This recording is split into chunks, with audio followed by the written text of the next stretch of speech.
한 얼마 정도 종잣돈이 있으면 좀 시도해 볼 만해요? 역으로 한번 질문할게요. 얼마 정도 있으면 될 것 같으세요? 그래도 요즘에는 많이 올랐으니까 네. 뭐 그래도 아무리 적어도 5천은 있어야 되지 않을까요? 5천? 네. 그럼 지금 생각하고 있는 게 뭐예요? 어떤 거에다가 하면 5천 정도가 가능하겠나요? 만약에 월세를 한다고 하면 제일 좋은 건 아파트일 것 같고 안전하게 하는 거는 네. 아니면은 오피스텔보다는 지식산업센터 뭐 이런 월세 쪽. 지식산업센터. 월세로 한다 그러면은 솔직히 소액으로 가기는 쉽지는 않아요. 근데 소액으로 할 수 있는 월세도 있죠. 근데 대신에 우리가 생각하는 물건은 아니에요. 예. 훨씬 더 불악한 거고요. 훨씬 더 지역이 좀 안 좋을 수도 있어요. 월세로만 시작한다는 전제가 한다면은. 근데 이거는 대신에 빠르게 월세, 아주 소액으로 빠르게 월세를 벌 수 있는데 대신에 당연히 시세는 기대하면 안 되는 거고요. 그리고 개인적으로 되게 고생을 많이 할 거예요. 왜냐면 안 좋은, 별로 좋지 않은 지역에 소액의 월세라고 하면은 분명히 잘 사는 동네는 아니거든요. 그러면 거기에 오는 세입자는 컨트롤하기가 쉽지는 않죠. 하지만 이것만 하시는 분도 계세요. 이거에서 실제 건물주 되신 분도 계세요. 네. 그러니까 불가능하다는 걸 말씀드리고 싶지 않은 거예요. 근데 그거 아시죠? 고생이라는 것도 되게 상대적이거든요. 한 번 고생한 거를 똑같이 경험하면 그건 똑같이 나한테 다가오지 않거든요. 이것도 약간의 팁이에요. 사람은 뭘 하든 처음이 다 힘들어요. 근데 그거를 넘어가면 그다음부터 그게 쉬워져요. 그걸 만약에 한 3바퀴 돌렸다? 그럼 그게 되게 쉬워져요. 그럼 아예 진짜 저렴하게 갈 수 있는 방법도 있고. 그리고 저는 뭐 경매 전문가는 아닌데 경매로 한다 그러면 더 소액으로도 가능한 부분이 많이 있어요. 그리고 그래 뭐 경매니 뭐니 뭐 소액 이런 거 너무 골치 아프고 그냥 저는 뭐 전세 투자를 해볼래요. 그러면 진짜 딱 그 핸드폰 켜가지고서는 뭐 그런 호갱노나 그런 어플에서 전세가율 맞춰서 전세가율 뭐 90% 이상 들어간 돈 1억 이하 하면은 다 찾을 수 있어요. 물론 그게 제가 지금 좋다 나쁘다 얘기를 하는 게 아니에요. 근데 좋다 나쁘다를 평가하는 것부터가 공부죠. 공부가 안 된 상태에서 투자만 하면은 그건 묻지마 투자. 그거는 투기예요, 일종의. 그거는 하시는 게 아니라 내가 정말 소액이어도 소액으로 할 수 있느냐. 그리고 소액으로 들어간다는 건 그만큼 소액으로 해서 돈을 많이 벌고 싶으면은 전체가 깔리는 거예요. 그만큼의 값어치 있는 물건을 찾는 게 쉽진 않을 거잖아요. 그럼 내가 그 노력은 들여야죠. 근데 돈이 많은 사람은 쉽게 돈을 버는 건 사실이에요. 왜냐면은 그만큼 돈을 많이 넣는 리스크를 안 했기 때문이에요. 근데 여기는 리스크를 안 했잖아요. 그러면은 많이 벌 수 있는 그 소득을 원한다 그러면은 내가 공부를 해서 따라잡는 수밖에 없어요. 그거는. 이거는 이런 영상 보고 공부도 중요하지만 진짜 현장에 답이 많이 있거든요. 진짜 임장 많이 다니시는 거 제가 추천을 드려요. 그 임장 가면 진짜 확 달라져요. 또 내가 다 계산하고 했던 것들이 저도 예전에 진짜 부동산 임장하기 위해서 전국 다녔었거든요. 그러면서 저도 돈이 없었으니까 소액으로 어떻게든 하고 싶은데 또 많이 오를 걸 찾을 수밖에 없잖아요. 근데 그거는 현장의 답이지 어느 누가 알려줄 수 없어요. 어디 학원을 간다고 해도 그 선생님이 과거에 이만큼 올랐어야지 그게 지금이랑 똑같다라고 얘기를 못해요. 부동산은 항상 바뀌어요. 항상. 왜냐면 주거지잖아요. 근데 대신에 그래도 꾸준히 올라가는 곳들이 있죠. 그런 것들을 잘 판단하는 게 너무 중요하죠. 네. 그렇게 해서 이제 한 채 두 채 모아가서 그게 이제 결국에는 건물로 딱 가는 건가요? 그러니까 한 채 두 채를 해서 뭐 만약에 이걸 월세로 다 돌려서 난 이렇게 살래 하시는 분도 계세요. 그게 제 책에 이제 그 건물주 프로세스에 제가 이제 3단계부터 해서 3, 4, 5단계까지 하면은 5단계가 이제 스노우볼로 돌리는 단계거든요. 6단계가 이제 꼬마 빌딩 건물주. 근데 이제 이 스노우볼로 올릴 때 이제 보통은 다주택자가 되세요. 그때 내가 여기서 현금 흐름이 잘 돈다. 거기서 만족하고 사시는 분도 계세요. 뭐 내가 숨쉬고 월세만 받아도 뭐 못해도 500만 원, 뭐 700만 원, 800만 원 번다. 살만하거든요. 그러면은. 근데 이제 좀 더 내가 진짜 제대로 부자처럼 살고 싶다. 그러면 보통 그 기준이 있거든요. 그 월 내가 쓰는 소비 그 비용이 1,400만 원 정도가 넘어가면은 그때부터는 크게 내가 좀 걱정 없이 산다고 해요. 뭐 메뉴판도 거의 안 보고 살게 되고 1,400이요? 월? 1,400 뭐 그 정도 기준이 있다고 해요. 근데 그 정도 되고 싶다 그러면은 건물로 넘어가는 게 확실히 빠르죠. 그게 제일 빠르죠. 네. 그리고 건물 만약에 하나를 하는 거면 네. 관리하기도 여러 채 하나 여러 개보다는 낫지 않나요? 아무래도 그렇죠. 이게 직접의 효과라고 하죠. 한 대 모아놓으니까 그리고 이 건물 자체의 시세를 어떻게 보면 내가 집주인이 내가 다 만들잖아요. 물론 주변 시세가 있기 때문에 거기서 크게 차이는 안 나지만 이 건물이기 때문에 그러니까 여기도 지금 오피스텔이 있지만 옆 오피스텔이랑 몇만 원 차이가 난단 말이에요. 근데 그 몇만 원 차이는 건물주가 만들어내는 거거든요. 근데 그 몇만 원 차이를 되게 소소한 걸로도 만들어낼 수 있단 말이에요. 하다못해 뭐 오피스텔이라고 치면은 옵션에 뭐 하나만 더 해줘도 몇만 원 더 받을 수 있단 말이에요. 아니면은 뭐 이런 벽지를 조금 더 잘 해준다거나 그것만으로 해도 세입자의 기여도를 맞춰서 그 구성을 미리 맞출 수 있는 건물을 내가 운영한다면은 내 수익률을 내가 조정을 할 수 있죠. 그러니까 이게 제가 건물을 결국은 하라고 말씀을 드린 게 뭐냐면은 아파트나 그런 것들은 이걸로 월세를 받을 수는 있지만 여기에 월세를 올리는 거에 한계가 있어요. 내가 컨트롤할 수 있는 영역에 한계가 있어요. 근데 건물은 내가 컨트롤할 수 있거든요.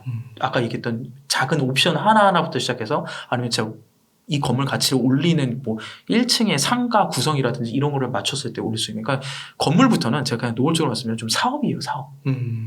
사업이라는 게 뭔가 노력을 더 투여해서 그만큼의 가치를 더 해가지고 돈을 더 많이 버는 구조잖아요. 그래서 저는 부동산도 결국엔 부동산 사업가적인 마인드로 가야 된다고 제가 항상 얘기를 하거든요. 그러니까 투자자도 좋지만은 결국엔 부동산 사업가로 가셔야 되거든요. 왜냐면 건물은 결국엔 진짜 뭐 지금이야 요 꼬마 빌딩 하나 있을 때 뭐 이것을 다 뺐더니 한 월 한 뭐 200, 300 번다 그러면 이게 뭐 그냥 뭐 월세에 따라 아파트 받는 수준이네라고 생각할 수 있을지 모르지만 이게 점점점 커지면은 제 100억짜리 건물에서 여기서 막 수천만 원이 돌기 시작한다. 그럼 이건 거의 사업이고 건물 관리단이 따로 맞춰지거든요. 그건 거의 중소기업 정도 수준의 회사거든요. 아니면 뭐 소규모 회사? 그러면 그거의 오너가 돼서 내가 이걸 관리를 해야 되는데 그냥 시세 차익적인 마인드로 투자하는 마인드로 샀다 팔았다 하던 분이 이걸로 넘어오면은 멘붕에 빠지죠. 그렇구나. 왜냐면 똑같은 조건의 건물임에도 불구하고 누구는 사업가적인 마인드가 있기 때문에 이걸 가치를 확 올려서 월세도 더 받고 시세 차익도 더 받을 수 있는데 어떤 분은 샀다 팔았다만 하니까 뭐예요? 사고 나서 가만히 앉아 있는단 말이에요. 근데 여기에 임차인들의 구성에 신경도 안 쓰고 임차인들이 뭐가 필요한지 조사도 안 하고 하니까 오히려 건물이 더 후락해지는 거예요. 건물 상태가 더 망가지게 되는 케이스. 그렇구나. 그러니까 건물주가 된다는 거는 어떻게 보면 좀 약간 고행이기도 해요. 그렇게 막 널널한 직업은 아니에요. 하지만 사업가적인 마인드로 접근해서 들어오면은 굉장히 재밌어요. 그래서 기존에 사업하시던 분들이 건물주가 되면 건물 운영 되게 잘하세요. 사업을 말아먹는 분이나 잘하셨다면은 그러시더라고요 보면. 네.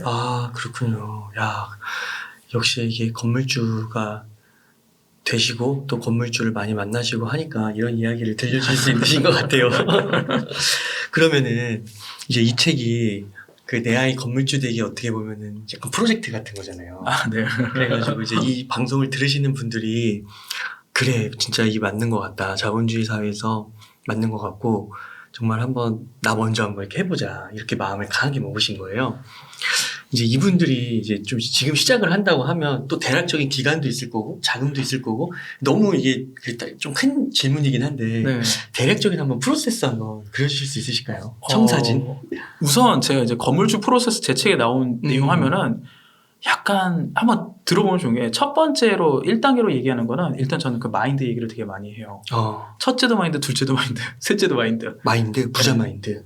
건물주가 되잖아 마인드. 난 어떻게든 건물주가 되죠. 그러니까 부자죠. 건물주 부자를 어떻게 보면 저도 이게 좀 역으로. 근데 어떤 건물주냐면은 그냥 100억짜리 건물을 소유한 그 건물주. 그러니까 그러니까 100억인데 지금 강남의 월 임대료가 강남 건물 수익률이 한 2% 중반대, 초중반대 그 정도만 선밖에 안 된단 말이에요.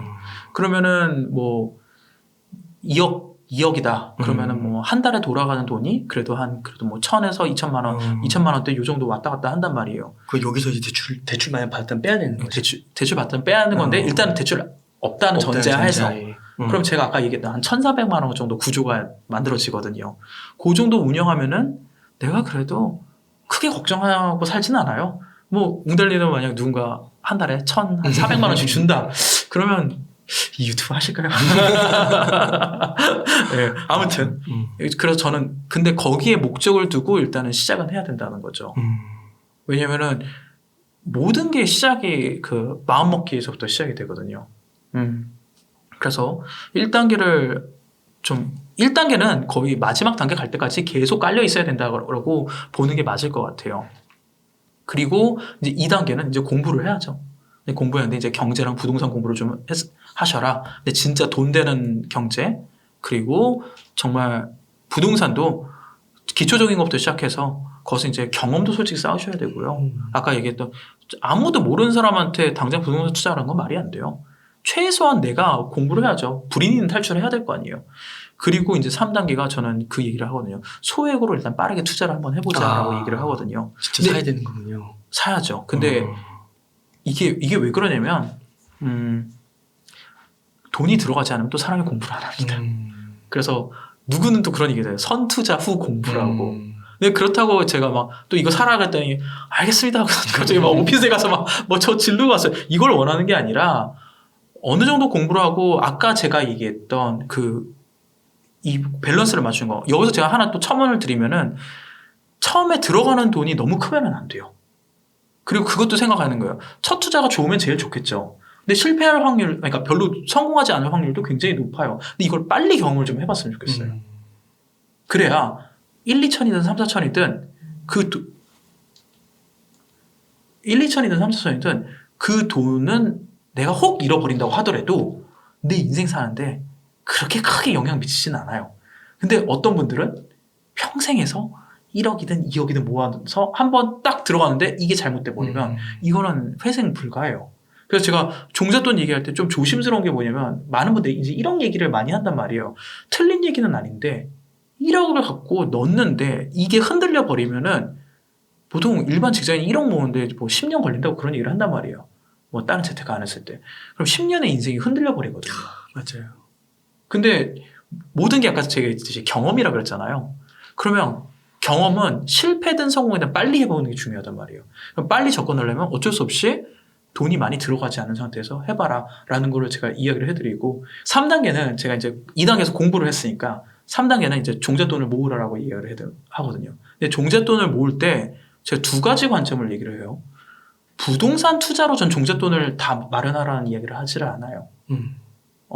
왜냐면 처음에 돈도 많지 않은 사람이 부동산으로 점핑해서 퀀텀오버에서 빠르게 종잣돈을 모은다? 그거는 쉽지 않아요. 그러면 중요한 건 뭐냐면 내 월급을 버는 거를 사람들은 그럼 모으는 것만 생각한단 말이에요. 근데 제가 아까 모으는 게 중요한 게 아니라 그랬었죠. 더 버는 걸 생각해야 된다 그랬잖아요. 그럼 월급 외 소득을 마련하는 게 진짜 중요해요. 근데 그거에 대해서 제가 지금 오늘 얘기하면 너무 길어지니까 근데 그거는 지금도 정말 방법이 너무 다양하더라고요. 그거를 해서 종잣돈을 모으고 그 다음에 이제 4단계에서는 좀 빠르게 한번 소액 투자를 해봐라. 근데 이게 아무거나 사라는 게 아니라 진짜 안정화된 거를 투자를 잘 해가지고서는 하는 게 중요하고 대신에 소액이기 때문에 내가 혹 실패를 하더라도 나한테 크게 인생에 타격 오지 않거든요. 하지만 어쨌든 돈이 들어가야 내가 공부를 하고 신경을 쓰거든요. 그게 너무 중요하기 때문에 4단계에서 그런 얘기를 했고 이거를 계속 종잣돈 모아가는 속도가 점점 빨라지고 그리고 투자하는 게 계속 이루어지다 보면은 거기서 분명히 느껴요. 스노우볼 효과가 생기거든요. 그래서 어쩔 수 없어요. 이거는 부동산 투자 좀 해보셨다는 분들은 다 이 S자 커브 얘기를 되게 많이 하거든요. 처음은 느려요. 근데 이게 나중에 확 뛰어요, 진짜. 근데 그 스노우볼 효과 그때 힘을 발휘하거든요. 그러면서 거기서 이제 스노우볼 단계가 아마 지금 한 30대, 40대 분들은 많이 물려있는데 거기서 내가 자산을 합칠 수 있다 그러면 그리고 내가 진짜 현금 흐름으로 돌릴 수 있다 그러면은 거기서 이제 상가가 됐든 아니면 그런 수익형 부동산의 좀 큰 꼬마 빌딩 제가 얘기하는 이제 5단계, 6단계로 넘어가서 꼬마 빌딩을 해보고 그 다음에 나중에 꼬마 빌딩 이제 여러 차면 오히려 큰 건물 사는 건 되게 쉬워져요. 꼬마 빌딩까지 가는 게 좀 어려워요. 근데 이렇게 딱 얘기하면 어느 세월에 이런 생각이 딱 들죠. 어느 정도 잡아야 돼요. 어느 정도 잡아야 돼요. 근데 제가 이제 건물주 부자 되신 분들을 조사를 했을 때 그분들이랑 얘기해보고 비슷하게 얘기한 게 만약에 내가 진짜 정확한 방법을 안다. 정확하게 투자하고 정확하게 이 돈 모으는 것도 다각하고 이 구조를 안다. 5년 잡습니다. 그래요. 네. 초기 종잣돈 뭐 한 1억, 2억 이렇게 돼요. 제가 아까 얘기했듯이 종잣돈의 기준이 없어요. 오히려 아까 만약 내가 찾는다 그러면은 5천만 원, 3천만 원, 2천만 원도 투자할 곳들은 있거든요. 근데 얘기했듯이 소액으로 투자하면 그만큼의 크게 하이 리턴을 기대할 수는 없는 거다. 하지만 그 구조를 아는 게 되게 중요해요. 구조를 아는 게 중요하고 그리고 시세 차익형을 저도 처음에는 어느 정도 권하기는 해요. 그게 종잣돈을 빨리 띄울 수 있는 방법이니까. 다만 그 기간 동안 그게 오르지 않을 수도 있다. 왜냐하면 시세 차익은 내가 컨트롤할 수 있는 영역이 아니거든요. 만약에 정부의 영향이 올 수도 있고 아니면 세계 경제에 뭐 불황이 올 수도 있는 거고 그때가 만약 왔다 그러면 시세 차익형 하시는 분들한테는 제가 좀 부탁드리는 건 그 얘기를 하죠. 무조건 버텨라. 결국엔 오르니까. 그리고 시세 차익도 본인이 선택한 거기도 하고 근데 거기서 손을 놔버리면 안 돼요. 그럼 시세 차익은 진짜 안 하니만 못한 게 돼요. 버티는 게 힘들죠. 버티는 게 힘들죠. 근데 그 버티는 기간이 어떻게 보면 스노우볼에 제일 처음에 눈덩이를 뭉치는 그 기간이 되는 거예요. 원래 제일 처음이 힘들잖아요. 눈덩이도. 처음에 막 이거 만약 맨손으로 하면 되게 손 아프잖아요. 나중에 어느 정도 하고 그다음 굴리면 술술 넘어가잖아요. 똑같거든요. 결국에는. 그건 아마 주식 하시는 분이든 투자로 어느 정도 성과를 내셔서 여유로 있게 사시는 분들은 다 비슷하게 얘기를 하실 거예요. 그러니까요. 주식도 지금 많이 떨어져가지고 힘드시죠? 지금 이제 선전하시려고 하는 분들 많고 네. 힘들어하시는 분들도 많고. 근데 여기서 또 버티면 결국에는 진짜 그게 언제인지 모르지 올라가긴 한 걸 알고 있으면서도 너무 힘든 것 같아요. 그러니까 저희가 주식을 안 하면서 잘 못하기도 하고 안 하는 또 결정적인 이유 중에 하나는 너무 예측이 너무 안 돼요. 안 되더라고요. 저는. 물론 뭐 진짜 잘하시는 분들은 막 그런 재무제표나 이걸 다 분석해서 몇 년에 이게 된다라고 막 그 S자고 하는데 저는 그거는 어느 누구도 전 예측할 수 있는 단계는 아니라고 생각하고 근데 대신에 제가 부동산을 좋아하는 이유는 뭐냐면은 떨어지긴 떨어져요. 떨어지는데 마지노선이라는 게 있어요. 그게 바로 공시지가거든요. 그 이하로는 떨어지기가 힘들어요. 공시지가는 나라가 정해놓은 땅값이거든요. 그렇구나. 주식은 만약에 떨어졌다 되면 나중에는 상패. 상패 나가면 아예 없어지잖아요. 부동산은 없어질 수가 없거든요. 진짜 뭐 미사일도 날라서 거기 땅이 폭파되지 않는 이상은 그건 없어지지 않거든요. 그러면은 마지노선이라는 게 있잖아요. 바닥이 있잖아요. 그러면 그 금액을 보고 내가 예측을 할 수 있잖아요. 물론 막 내가 샀던 금액에서 기업 수저 떨어지면 너무 타격이 크겠죠. 하지만 그런 상황은 우리나라에 막 IMF나 그런 게 오지 않는 이상은 그런 일보다는 오히려 이게 내가 그 우상향한다는 그 얘기는 누구나 다 알잖아요. 그럼 우상향할 때 하향하는 거를 어느 정도는 계산을 해볼 수 있잖아요. 과거를 볼 수 있잖아요. 그럼 그것만큼 내가 대비만 해놓으면 되겠죠. 내가 이걸 뭐 갭으로 샀든 월세로 샀든 만약에 이게 떨어진다라고 하면은 하는데 이것도 어떻게 보면은 시세 차익적인 투자하신 분들이 좀 걱정할 부분이고 월세 하신 분들은 거의 걱정 안 하셔도 될 것 같아요. 이거는.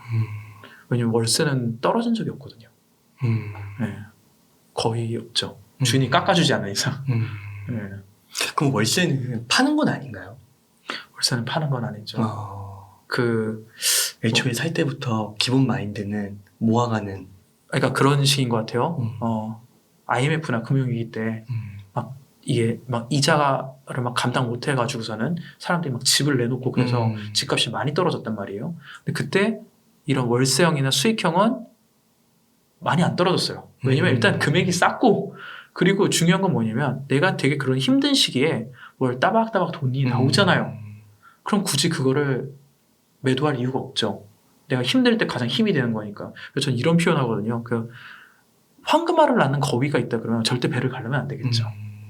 계속 그 알을 받는 게 중요하겠죠. 예. 그거를 세팅을 잘하는 게 너무 중요하겠죠. 그렇구나. 그러니까 그 투자금 대비해서 월세 그 수익률이 높으면 좋겠네요. 너무 근데- 비싸게 사면 안 되고. 근데 잘 높지는 않아요.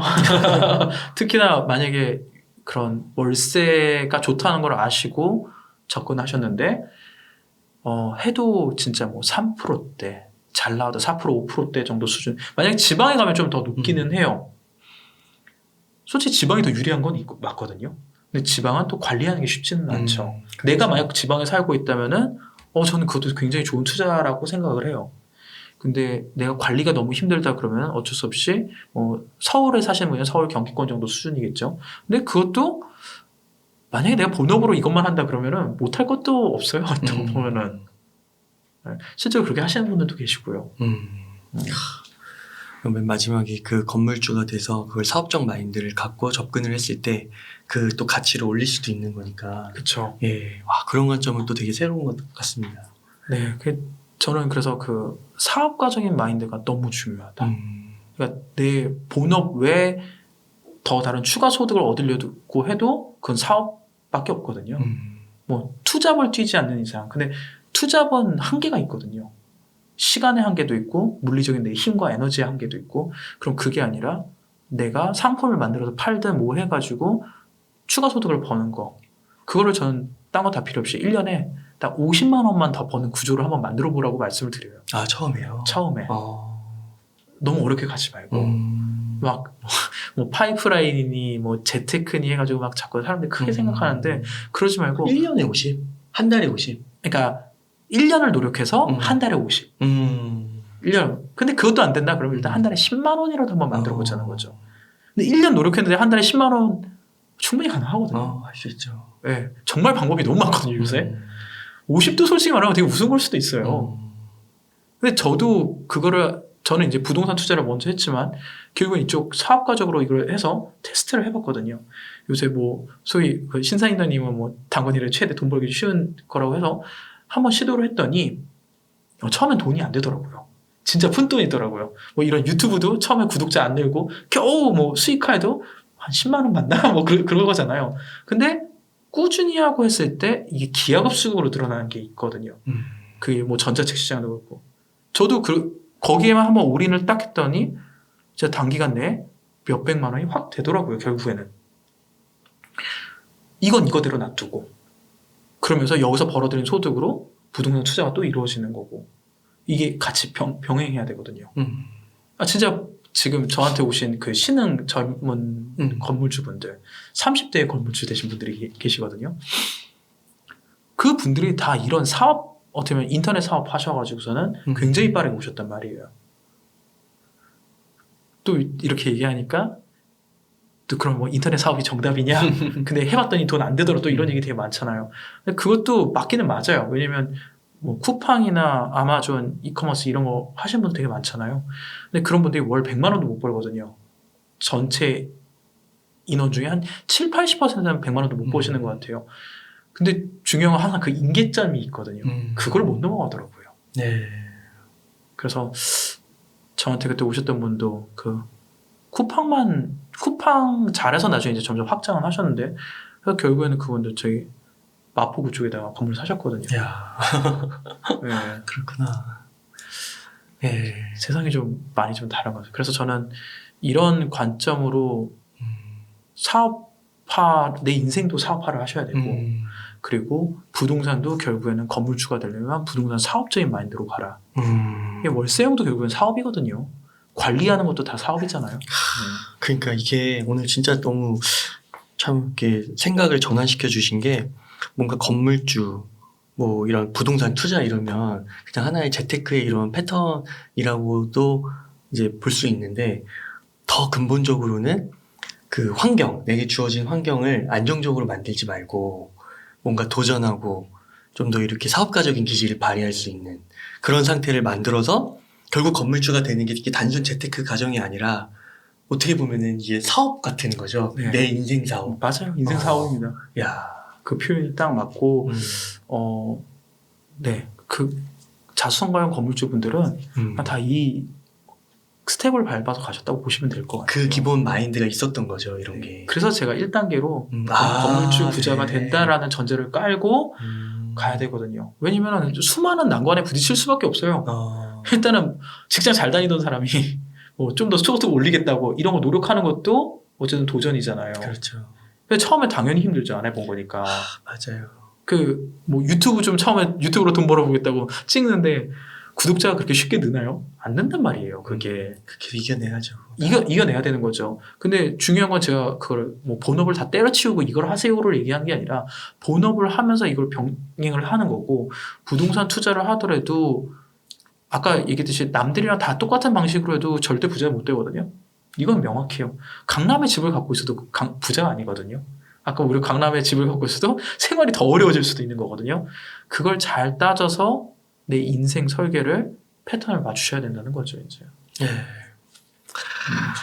예, 저자님 오늘 정말 그 부동산 투자부터 시작해서 강남 이야기, 명문대 이야기, 대기업 이야기 다 너무 흥미로웠고요. 그리고 또 이렇게 자본주의 사회에서 건물주가 되는 것의 의미를 또 한번 이렇게 잘 이야기해 주신 게 아닌가 싶습니다. 혹시 저자님 이렇게 해서 전반적으로 질문을 한번 좀 다뤄본 것 같은데요. 혹시 좀 못다 하신 말씀 있으실까요? 거의 다 얘기를 해서 그런데 저는 그냥 하나 부탁드리고 싶은 거는 아마 다 비슷하게 얘기를 하실 거예요. 이 영상 뭐 쭉 보시고 또 제 영상뿐만 아니라 앞뒤로 너무 좋은 분들의 이야기가 많을 텐데 들을 땐 다 좋아요. 자기 개발서도 되게 비슷한데 그냥 다 잊어버려도 좋은데 딱 하나만은 무조건 실천을 하셔야 돼요. 실천. 근데 거기서 그냥 저는 그 좀 분명한 거는 내가 살고 있는 이 사회 구조에서 내 주변에 부자가 있다면 그들의 이야기를 듣는 게 맞는데 그들이 부자가 아니다 그러면은 그들의 삶의 패턴이 나한테 정답은 아니다. 그러면 무조건 부자가 되고 싶다 그러면 부자들이 산 그 길을 따라가야 된다. 그 길이 험난하고 주변에서 욕을 하더라도 어떻게 보면 그렇게 살아가는 길이 맞다. 라고 말씀드리고 싶어요. 예, 저자님 오늘 이렇게 귀한 시간 내주셔서 좋은 말씀 많이 나눠주셔서 감사의 말씀 드립니다. 그러면은 제가 마지막 멘트하고 마치도록 하겠습니다. 이렇게 해서 서울대 가기보다 쉬운 내 아이 건물주 되기의 저자이신 박익현 저자님을 모시고 이야기를 나눠봤습니다. 긴 시간 동안 유익한 인사이트 많이 나눠주셔서 감사의 말씀 드립니다. 오늘 고생 많으셨습니다. 감사합니다.